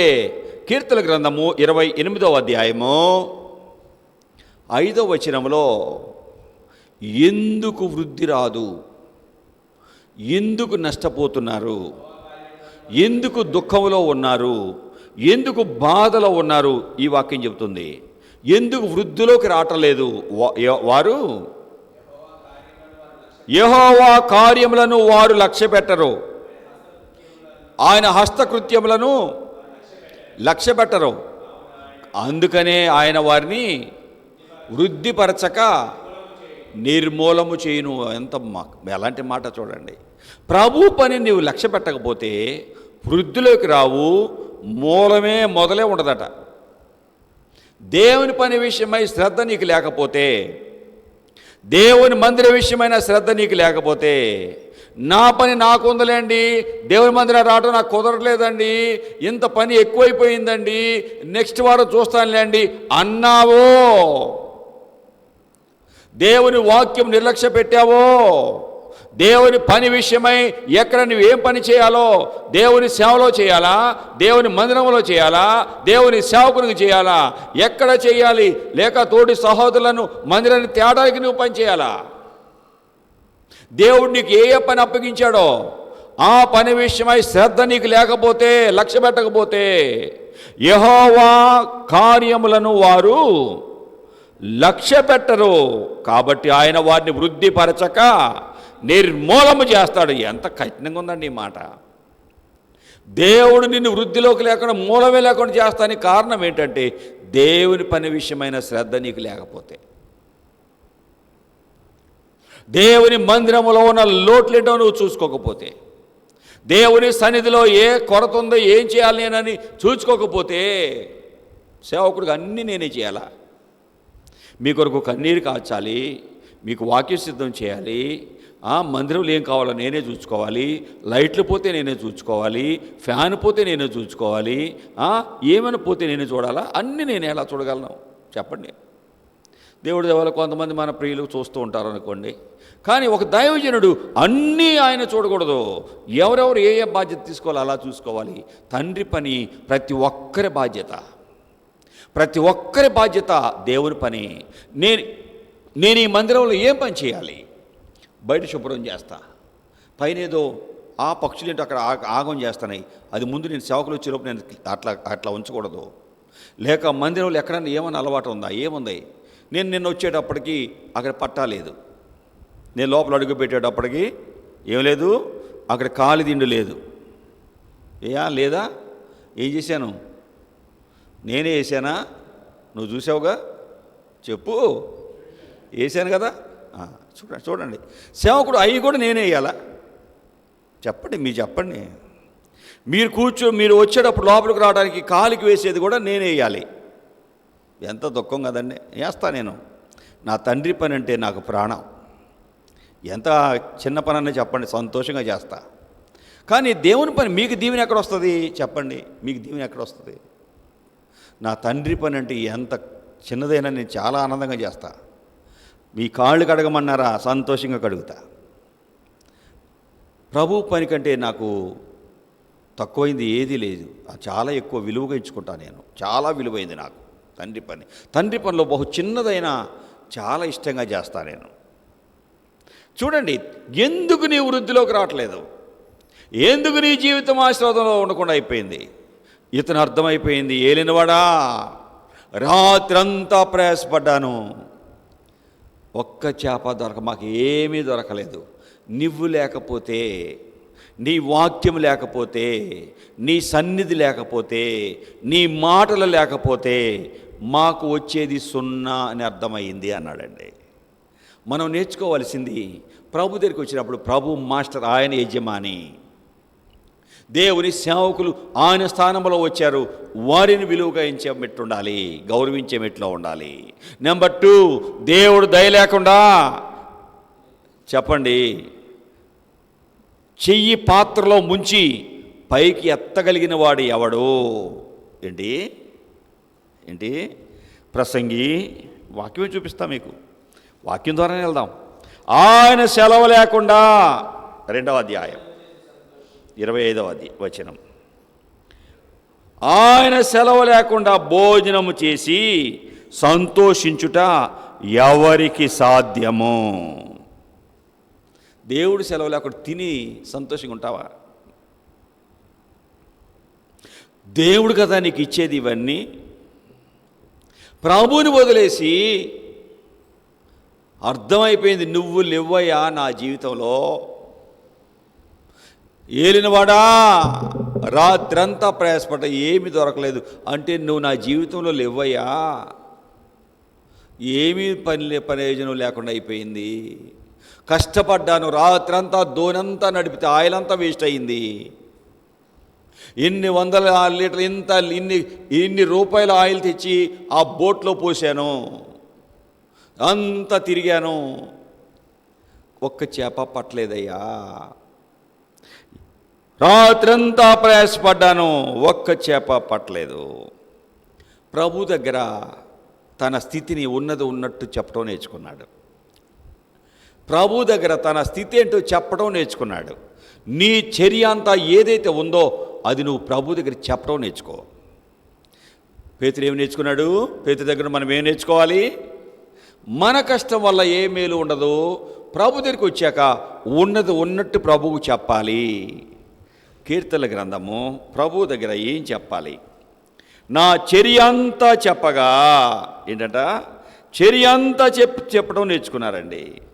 ఏముందో, ఏం చేయాలో ఉన్నది ఉన్నట్టుగా ప్రభువుకు చెప్పుకోవటం మనం నేర్చుకోవాలి. 119వ కీర్తన 26వ వచనం, నా చర్య అంతయు నేను చెప్పుకొనగా నీవు నాకు ఉత్తరం ఇచ్చితివి. అది ఉన్నది ఉన్నట్టు నీ స్థితి చెప్పు ప్రభు దగ్గరికి వచ్చి. ఏలినవాడ రాత్రి అంతా పని చేశా, ఉపయోగం లేదు, ఒక్క చేప పడలేదు. నా పరిస్థితి ఇదయ్యా, రాత్రంతా పని చేశానయ్యా, ఒక్కటే పడలేదయ్యా. నువ్వు చెబుతున్నావయ్యా, రాత్రంతా చేశానయ్యా, నువ్వు చెప్పిన పని రాత్రంతా చేశానయ్యా. ఉన్నది ఉన్నట్టు ప్రభు దగ్గర చెప్పుకోవాలి. మన కష్టము మనకు ఆశీర్వాదం ఇవ్వదని గ్రహించు.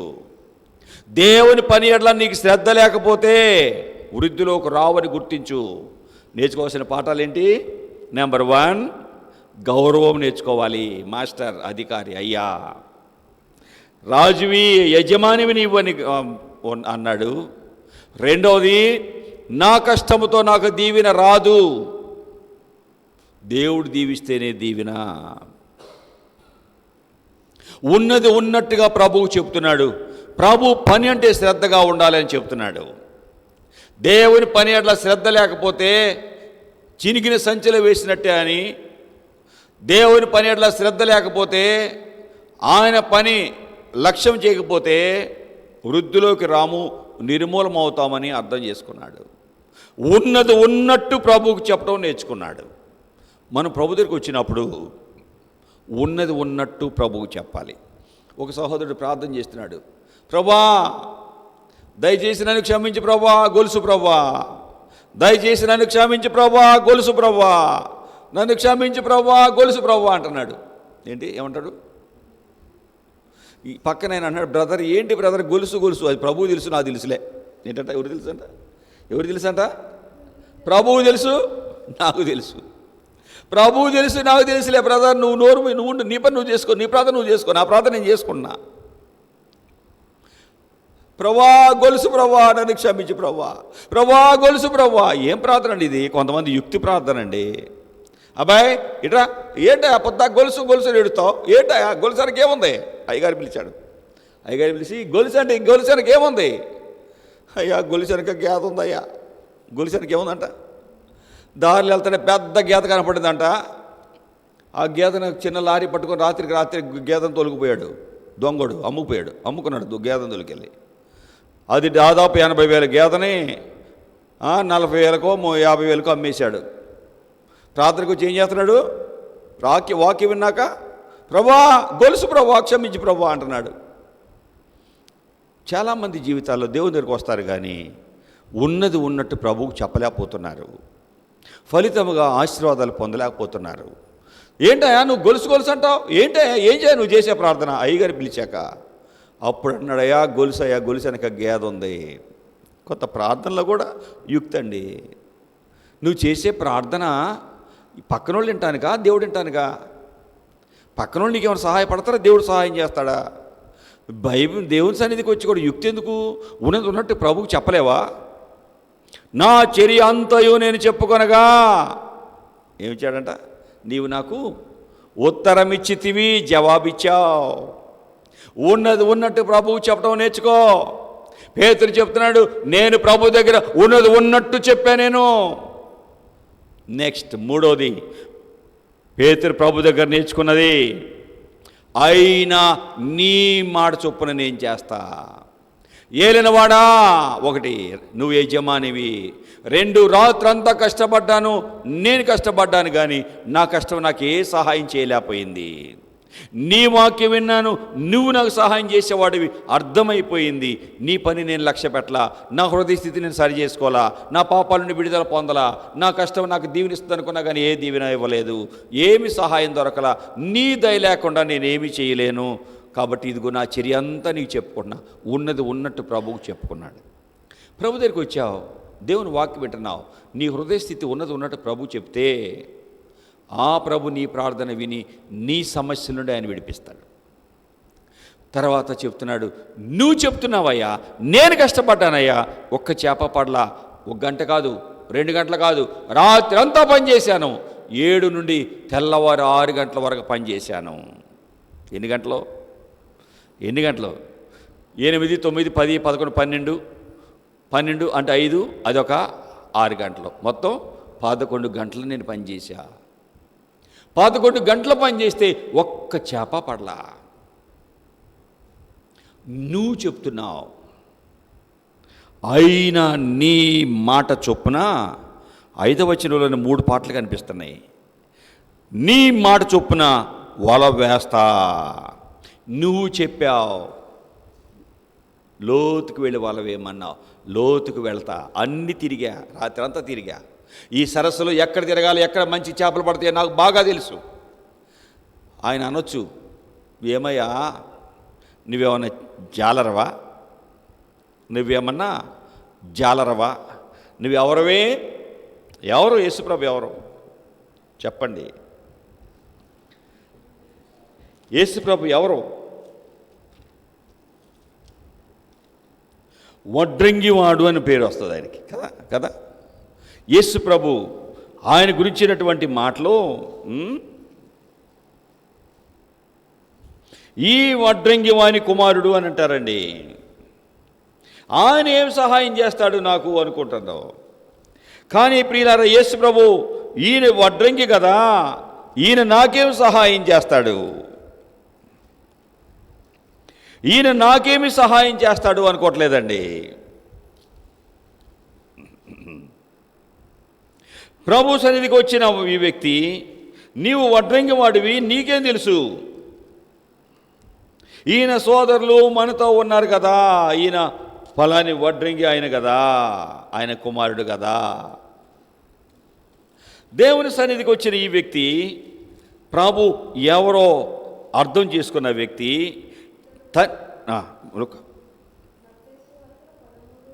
ఓకే 13వ అధ్యాయం మత్తయి సువార్త. ఎవరైనా ఇతను వడ్లవాని కుమారుడు కాడా? చూడండి, ఈయన తల్లిదండ్రులు వీరు మనతో, ఈయన సోదరులు కూడా మనతో ఉన్నవారు కాదా? ఎక్కడి నుండి వచ్చిన ఈ కార్యాలన్నీ ఎక్కడి నుండి వచ్చినాయి?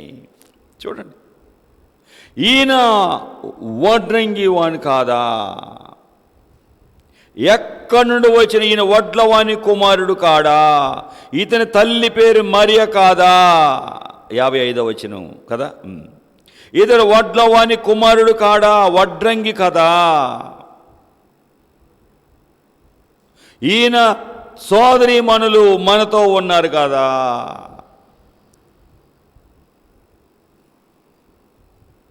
నువ్వు వడ్రంగివయ్యా. ఎక్కడ చెక్క, ఏ చెక్క బాగుంది, ఏ తలుపు చేయొచ్చు, ఏ కిటికీ చేయొచ్చు, ఎలాగ ఏ డైనింగ్ టేబుల్ చేయొచ్చు, అవి నువ్వు చెప్తావు. చేపల సంగతి నీకేం తెలుసు? నువ్వు లోతుకి వెళ్ళమంటావేంటి? ఎక్కడ చేపలు పడితే నాకు తెలుసు, నీకు దోనిచ్చాక నీ సంగతి నువ్వు చూసుకో అన్నాడా? చులకన మాట్లాడటం ఈయనకి రాలేదు. విలువలు మానవ జీవితాన్ని పైకి లేపుతాయి. నైతిక విలువ, గౌరవించడం నేర్చుకున్నాడు. యజమాని, అయ్యా, మాస్టర్, యజమాని, రాత్రంతా కష్టపడ్డాను. నీవు వడ్రంగివాడి కాదు, మమ్మల్ని రక్షించే రక్షకుడివి. నీవు వాక్యం బోధిస్తుంటే రోగాలు ఉన్నవాళ్ళు, బాధలో ఉన్నవారు, కష్టాల్లో ఉన్నవారు బాగవటం వింటున్నా నేను. నీవే నా ధోని కావాలంటున్నావు, ఇస్తాయా? నా ధోని ఇస్తాయా? రాయ్యా. యేసయ్యకి ధోని ఇచ్చాడు. ప్రభువు అంతా అయిపోయాక అతనితో మాట్లాడుతున్నాడు. ఎరిగిన దేవుడు, అతని సమస్యలు ఎరిగిన దేవుడు, అతనిలో ఉన్న లోటు ఎరిగిన దేవుడు, పేతురులో ఉన్న, సీమోను పేతురులో ఉన్నటువంటి దుఃఖాన్ని ఎరిగిన దేవుడు. అంత అయిపోయాక, సీమోను, నీ ధోనిని లోతుకు నడిపించి చేపలు పట్టాలని వలవేయి, లోతుకు వెళ్ళు. ఏలినవాడా, యజమాని, రాత్రి అంతా పనిచేశానయ్యా, నా కష్టం నాకు సహాయపడలేదు, అర్థమైపోయిందయ్యా. నువ్వు చెప్తున్నావయ్యా, నేను చేస్తా. Obedience is the key for all blessings. ఏంటి? విధేయత అనేది ఒక తాళం చెవి లాంటిది. తాళం ఎలా తీపోతే తలుపు రాదు, ఇంట్లోకి వెళ్ళలేమో. ప్రతి దీవెన కావాలంటే, ప్రతి దీవెన నీకు రావాలి అంటే విధేయత అనేది దీవెనలన్నిటికీ తాళం చెవి లాంటిది. తాళం చెవి లేకపోతే బీరువాలో ఉన్నాయి లోపల నుండి బయటికి తీసుకోలేవు. విధేయత అనే తాళం చెవి లేకపోతే దీవెనలు ఏవి నీకు రావు.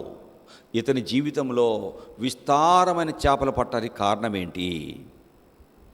ప్రభు చెప్పిన మాటకు లోబడ్డాడు. నీ మాట చొప్పున నేను చేస్తా, ప్రభు మాటలు నమ్మాడు. నువ్వు చెప్తున్నావు, నేను చేస్తా, ప్రభు చెప్పింది నువ్వు చేస్తే నీ జీవితంలో దీవెన. ప్రభు చెప్పింది చేస్తే నీ కుటుంబానికి ఆశీర్వాదం. ప్రభు చెప్పినట్టు చేస్తే ఏ పని కావాలనుకున్నావో అది జరుగుతుంది. దావీదు ఏమంటాడు? ఏమీ నేను సందేహింపకుండా ఏంటంట, ఆయనకు అసలు సందేహమే ఉండదంట. 26వ అధ్యాయం మొదటి వచనం 2వ లైన్. ఏమీ సందేహింపకుండా యెహోవా యందు నేను నమ్మిక ఉంచి ఉన్నాను. అనుమానమే ఉండదంటండి ఆయనకి. అందుకే రాజయ్యాడు, లోకరక్షకుడు ఆ ఇంట్లో నుండి వచ్చాడు. ఎంతమందికి దీవెన అయ్యాడో అతనిలో ఉన్న నమ్మకం, విశ్వాసం. నువ్వు ప్రభుని నమ్మావంటే నీ జీవితము విలువల్లోకి వెళ్తుంది. గొప్ప దైవజనుడు భక్త్ సింగ్ అయ్య గారు, ప్రభు ఏమి చెప్పినా నేను వింటా అన్నాడండి, నమ్ముతా అన్నాడండి. ఈ కొండ వెళ్ళి సముద్రంలో కాదు, సముద్రం వచ్చి కొండలో పడమని చెప్పి బైబిల్లో ఉంటే కూడా నేను నమ్ముతా అన్నాడండి. ఈ దేవుడు అంటే నాకు అంత నమ్మకం అన్నాడండి. కొండ వెళ్ళి సముద్రంలో పట్టడం కాదు, కొండ చిన్నది కదా సముద్రం కంటే, సముద్రమే వచ్చి కొండలో పడుతుంది అంటే కూడా ప్రభు చెప్పిన మాట నేను నమ్ముతా అన్నాడండి. అందుకే లక్షల మందిని నడిపించాడు గొప్ప దైవజనుడు. సిక్కు మతం నుండి హిందువుడు యేసయ్యను నమ్మి గొప్ప సేవ చేశాడు. ఆయన ప్రభు దగ్గరికి వెళ్ళినప్పుడు ఆయన అంత్యక్రియలలో కిలోమీటర్ల జనాలు ఉన్నారు, లక్షల మంది జనాలండి. ఆ యొక్క అంతిమయాత్రలో లైవ్లో కూడా వచ్చింది. గొప్ప దైవజనుడు ప్రభువుని ఎంత నమ్మాడండి, ఏమీ సందేహించకుండా ప్రభువుని నమ్మాడు. దావీదు అలాగా. పేతురు విస్తారమైన దీవెని పొందడానికి కారణం నువ్వు చెప్తున్నావు. నేనైతే కష్టపడ్డాను రాత్రి అంతా ఒక చేప పడలా, నీవు చెప్తున్నావు. నా చిరి అంతా నీకు చెప్పుకున్నా, అయినా నువ్వు చెప్తున్నావు, వెళతా నేను. అలాగ చేసి ఏం చేశాడంట, నీ మాట చొప్పున వలవేతనని ఆయనతో చెప్పాను. లూకా 5:6. వారు అలాగు చేసి విస్తారమైన చేపలు పట్టిరి, అందుచేత వారి వలలు పిగిలిపోవుచుండగా వారు వేరొక దోణిలో ఉన్న తమ పాలివారు వచ్చి తమకు సహాయం చేయాలని వారికి సంజ్ఞలు చేసిరి. వారు వచ్చి 2 దోణెలు మునుగునట్లు చేపలు నింపేశారు. అక్కడ 2 దోణులు ఉన్నాయి. మొదటి వచనంలో, 2వ వచనంలో 2 దోణెలు ఉన్నాయి. వీరి జీవితం చూస్తుంటే 2 దోణెలు చేపలు నిండిపోయినాయి. ఒక్క చేప పట్టనోడు యేసయ్య దగ్గరికి వచ్చాక, యేసయ్యకి తన దోణి అంటే హృదయము నువ్వు యేసయ్యకి ఇచ్చావంటే, ఉన్నది ఉన్నట్టు నీ స్థితిని ప్రభువు చెప్పావంటే, ప్రభువుని యజమానిగా నువ్వు ఎంచుకున్నట్లయితే, నీ జీవిత స్థితి అంతా ప్రభువు చెబితే నీవు విస్తారమైన ఆశీర్వాదం నీ జీవితంలో పొందుకుంటావు. 2 దోణెలు మునిగినట్లుగా విస్తారమైన చేపలు పట్టారు. కాబట్టి దేవుని దగ్గరికి వచ్చిన మనము, పేతురు మనకు 3 పాఠాలు నేర్పాడు. నెంబర్ 1, యజమాని ఈ దేవుడు. 2వది, నా కష్టంతో నేను దీవెన పొందుకోలేదు, నా చర్య అంతా ఉన్నట్టు ప్రభువుకు చెప్పుకున్నాను, ప్రభు పని అశ్రద్ధ చేశాను, దీవెన లేదు, మారుమనసు పొందలేకపోయాను, రక్షణ పొందలేకపోయాను, హృదయం ప్రభుకి ఇవ్వలేకపోయాను, దీవెన లేకుండా అయిపోయింది. ప్రభు పని అంటే శ్రద్ధ లేకుండా అయిపోయింది. యెహోవా కార్యములో వారు లక్ష్య పెట్టలేదు కాబట్టి, దేవుని మందిర విషయం శ్రద్ధ లేదు కాబట్టి చిరిగిపోయిన సంచులు వేసినట్టే నా జీవితం అయిపోయింది. డబ్బులు కాబట్టి ఉన్నట్టు ప్రభువుకు చెప్పుకున్నాను. నెంబర్ 3, ప్రభు చెప్పినట్టు చేశాను. లోతుకు వెళ్ళమన్నాడు, లోతుకు నా దోణిని నడిపించాను, నా హృదయాన్ని. విశ్వాసములో లోతులో, ప్రార్థనలో లోతులో, దేవుని వాక్యం విని లోబడే విషయంలో లోతులో విధేయతలో, విశ్వాసములో, ప్రార్థనా జీవితంలో, పరిశుద్ధతలో, ప్రేమలో లోతుగా వెళ్ళి ప్రభు చెప్పినట్టుగా చేసి విస్తారమైన దీవెనలు పొందుకున్నాడు. లోబట్టం అనేది అన్ని దీవెనలకు తాళం చెవు లాంటిది. Obedience is the key for all blessings. పేతురు జీవితం నీతో మాట్లాడుతుంది. చదువు లేదు కానీ ప్రభు సామాన్యమైన పని చేసుకునేవాడిని, ఒక జాలర్ని కానీ ప్రభు దుఃఖంలో ఉన్నప్పుడు ప్రభుకు నా జీవితాన్ని ఇచ్చాను, నా దోన్ని ఇచ్చాను. ప్రభుకు నీ హృదయం ఇచ్చావా? ప్రభు నిన్ను వదలడు. ప్రభు మందిరంలో నీ వస్తువు ఏదైనా ఇచ్చావా? ప్రభు సేవలో నీకున్న కష్టం ఇచ్చావా? ప్రభు దగ్గరికి వచ్చి నీ రూపాయి ప్రభుకి ఇచ్చావా? ప్రభు దగ్గరికి వచ్చాక అయ్యా ప్రభు మందిరంలో ఇదిగో ఈ లోటు ఉంది, ఇది నేను ఇస్తున్నానని ఏదైనా ప్రభుకి ఇచ్చావా? తగిన దీవెన పొందకుండా నీవు పోవు. ప్రభు దీవెన ఇచ్చేవాడు. ప్రభు దగ్గరికి వచ్చిన మనము ఎలా ఉన్నామో ఆలోచించుకుందాం. పేతురు వలె ప్రభు దగ్గర నుండి దీవెన పొందుకొని వెళదాం. అలాంటి కృపను ప్రియ ప్రభు మనకి అనుగ్రహించునుగాక. ఆమెన్. ప్రభువు దగ్గర నుండి పేతురు నేర్చుకున్న పాఠాలు 3. పేతురు ద్వారా ప్రభు మనకు నేర్పిన పాఠాలు 3. ప్రభు ఎలాగ ఆయన గౌరవించాడు, గణపరిచాడు. పేతురు జీవితం ద్వారా మనం నేర్చుకున్న పాఠాలు 3. ఎలాగా నీవు ఆ పాఠాలు నేర్చుకొని పేతురు వలె దీవెన పొందుతావా? సాక్షిగా బ్రతుకుతావా? చేయి, ప్రార్థన చేయి. ప్రభువా, నిజమే ఆ మెట్టు నాకు లేకుండా అయిపోయింది, వింటున్నాను వెళ్తున్నాను కానీ ఉన్నది ఉన్నట్టుగా నా చర్య అంతా నీకు చెప్పుకోలేకపోయాను, అందుకే దీవెన లేదు, నన్ను క్షమించు తండ్రి. ప్రభువా, నా సమస్యలు నీ మీద పెట్టలేకపోయాను, నన్ను క్షమించు. యేసు ప్రభువా, మీ పాద సన్నిధిలో చేరాం ప్రభువా, నీ మాటలు వినే భాగ్యం నాకు ఇచ్చావు ప్రభువా. అయినా మా జీవితంలో పేతురులాగా ఇప్పుడు మేము తయారవుతాం ప్రభువా. వింటున్నాము వెళ్తున్నాము కానీ అలా నిలబడలేకపోతున్నాము, దయతో క్షమించు ప్రభువా. ఇప్పుడే మా స్థితి పేతురు వలె అంతా మీకు చెప్పుకుంటాం. పేతురు వెళ్ళినవాడా, రాత్రి అంతా పని చేశాను, ఒక్క చేప పడలేదు, నువ్వు చెప్తున్నావు, నీవు చెప్పినట్టు నేను చేస్తా. తన చర్య అంతా చెప్పుకున్నాడు. నా కష్టము నాకు దీవెన ఇవ్వలేదని నాకు అర్థమైపోయింది, నీ పని అంటే శ్రద్ధ లేకుండా అయిపోయింది, నీ కార్యాలు లక్ష్య పెట్టలేకపోయాను, అందుకే ఆ వృద్ధిలో ఆశీర్వాదాలు లేకుండా అయిపోయాను, ఇక నుండి నీ పని అంటే శ్రద్ధ కలిగి ఉంటాను. ప్రభువా, తన చర్య చెప్పుకున్నాడు. నీకు లోబడ్డాడు, మీరు చెప్పినట్టు చేయటం నేర్చుకున్నాడు, ఏమి చెప్తే అది చేయటం నేర్చుకున్నాడు. ఫలితముగా ఆశీర్వాదము, విస్తారమైన దీవెన. ప్రభువా, అలాంటి మెట్టుకి మమ్మను చెయ్యయ్యా, తీసుకురాయ్యా. మీరే కనికరించండి ప్రభువా, మీరే కనికరించండి ప్రభువా. విత్తబడిన వాక్యాన్ని ముద్ర వేయి ప్రభువా. పేతులాగా గ్రహించుకునే వారిని మా మధ్య లేపు ప్రభువా. అనేకులు దీవెనగా మమ్మను చేయి ప్రభువా. వింటం పోవటం కాదు ప్రభువా, బ్రతకటం నేర్పు ప్రభువా, లోబట్టం నేర్పు ప్రభువా, దీవెని పొందుకోవడం నేర్పు ప్రభువా, అనేకులు సాక్షులుగా బ్రతకడం నేర్పు ప్రభువా. మీ సన్నిధి మాతో ఉంచి నడిపించు. యేసునామమున నడుచున్నాం తండ్రి. Amen, amen. మనందరం లేచి నిలబడి 32వ పాట పాడుకుందాం. 32. ప్రభుపై భారమెల్ల మోపుమయా, కలత చెందకుమా, కాపాడు ప్రభుడొక్కడున్నాడయ్యా, కనుపాపలా కాచును, నీడగా ఉండి కాపాడును, ఆశ్రయమిచ్చి ఆదుకొనును, నీడగా ఉండి కాపాడును, ఆశ్రయమిచ్చి ఆదుకొనును. ప్రభుపై భారమెల్ల మోపుమయా, కలత చెందకుమా, కాపాడు ప్రభుడొక్కడున్నాడయ్యా, కనుపాపలా కాచును. తల్లియో తండ్రియో విడచినను, కౌగిలిలో నన్ను దాచుకొనును.